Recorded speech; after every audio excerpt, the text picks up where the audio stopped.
উত্তরবঙ্গের মেয়ে গবেষণার সুযোগ পেলেন জাপানে। সেখানে Okinawa institute of science and টেকনোলজিতে পোস্ট ডক্টরাল রিসার্চ হিসেবে যোগ দিচ্ছেন রীতা মজুমদার।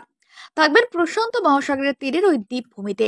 উত্তরবঙ্গের এক অজপাড়াগা উত্তর দিনাজপুর জেলার ইসলামপুরের অদূরে মাটিকোন্ডা গ্রামে বেড়ে ওঠা বাবা হীরালাল মজুমদার সেই গ্রামের মেয়ে এবার জাপানে যাবেন, সেটা এক প্রকার বিশ্বাস ছিল এলাকাবাসীরও।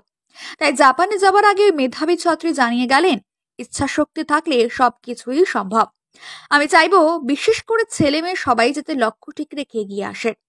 আমার গবেষণার বিষয়ে কাজে আসবে পদার্থবিদ্যার পড়ুয়াদের।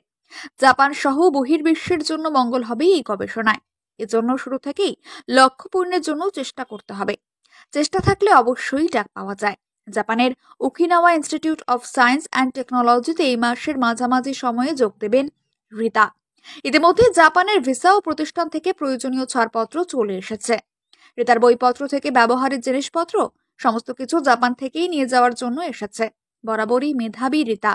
ছোটবেলায় ইসলামপুর গার্লস হাই স্কুল থেকে পড়াশোনা। উচ্চশিক্ষিত পরিবারের থেকে উঠে আসা, তাই তার উচ্চশিক্ষায়ও কখনো আর্থিক বাধা হয়ে দাঁড়ায়নি। দাদারা সম্মানজনক জায়গায় প্রতিষ্ঠিত, ভালো গাইড, নিজের প্রতি আত্মবিশ্বাস। তাই ফিজিক্স নিয়ে বিএসসি ভর্তি হন কলকাতার প্রেসিডেন্সি কলেজে। 2016 সালে ফিজিক্সে স্নাতক হন। এরপর 2018 সালে আইআইটি ধানবাদ থেকে এমএসসি। 2024 সালে দিল্লি আইআইটি থেকে ফিজিক্স নিয়ে পিএইচডি করেন। সেখানে তার গবেষণার বিষয় ছিল স্টোকাস্টিক নন ইকুইলিব্রিয়াম সিস্টেম। এ সময় ফেলোশিপের জন্য তিনি যান ইতালির তিরেস্তায় দি আব্দুস আল সালাম ইন্টারন্যাশনাল সেন্টার ফর টেকনোলজিক্যাল ফিজিক্সে। 3 বছরের ফেলোশিপ। সে সময় ইউরোপে আরো কিছু দেশে গবেষণার কাজ করেন। এরপর ফেরেন দেশে। তার গবেষণার পর বিভিন্ন জায়গা থেকে আসতে থাকে প্রস্তাব। বড় বড় জায়গায় লোভনীয় প্রস্তাব ছেড়ে তিনি ফের গবেষণার মন দেন। এবার জাপানে যাচ্ছেন পোস্ট ডক্টরাল রিসার্চার হিসাবে। জানা গেছে জাপানে তার গবেষণার বিষয় stochastic thermodynamics in biological microscopic system. এছাড়া population dynamic of micro organism, পাশাপাশি ডিএনএ পলিমেরিজেশন, ডিএনএ রেপ্লিকেশন। সেখানে biological complexity unit Italian professor Simone পেগুলোটির অধীনেই গবেষণা করবেন ডক্টর রীতা। এখন দিল্লিতে রয়েছেন।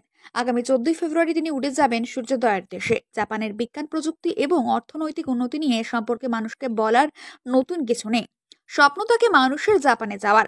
সেখানে রীতা থাকবেন দীর্ঘদিন। কিন্তু এত কিছুর পরও তিনি বলছেন, কাজ শেষ হলেই চলে আসব দেশে। আমি এই দেশেই থাকতে চাই। এই দেশই আমার প্রিয়। আমি রীতা, আমার বাড়ি ইসলামপুরে। আমি আইআইটি দিল্লি থেকে পিএইচডি কমপ্লিট করেছি ফিজিক্সে। এবছর আমি আমার পরবর্তী রিসার্চের জন্য অ্যাজ এ পোস্ট ডক জাপানে যাচ্ছি। Okinawa institute of technology and science, OIST Japan. সেখানে আমি জয়েন করছি অ্যাজ এ রিসার্চার সিমোনে পিগলোটির সঙ্গে, যিনি একজন ইটালিয়ান প্রফেসর। ওটা একটা ইন্টারন্যাশনাল স্পেস এবং সেখানে সবাই একসঙ্গে কোলাবোরেটিভ মাধ্যমে রিসার্চ করে। আমার মেইনলি কাজ বায়োলজিক্যাল সায়েন্সের উপরে। বায়োলজির যে সমস্ত জিনিসপত্র আছে সেগুলোকে ফিজিক্সের থ্রু দিয়ে জানা। আমরা বিশেষত মডেলিং করি, থিওরিটিক্যাল অ্যান্ড মডেলিং।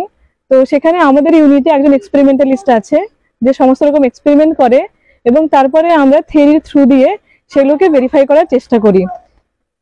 আমাদের রিসার্চ খুবই ফান্ডামেন্টাল এবং আমরা চাই যে সিম্পল থিওরি দিয়ে যে কমপ্লেক্স যে মিডিয়ামগুলো আছে বায়োলজিক্যাল সিস্টেম, সেগুলোকে কিভাবে এক্সপ্লেন করা যায়। আমার এই এলাকা থেকে এরকম কাজে হয়তো আমি প্রথম করছি এবং জাপানে এই ইনস্টিটিউটে আমি একাই যাচ্ছি আমার এলাকা থেকে। আমি চাইবো সবাই এরকম কাজের সঙ্গে আরো বেশি আমার দ্বারা ইনফ্লুয়েন্স হোক এবং সবাই আরো বেশি বেশি করে এ ধরনের যে রিসার্চ হয় সেই জিনিসগুলো সম্পর্কে জানুক এবং আগ্রহী হোক।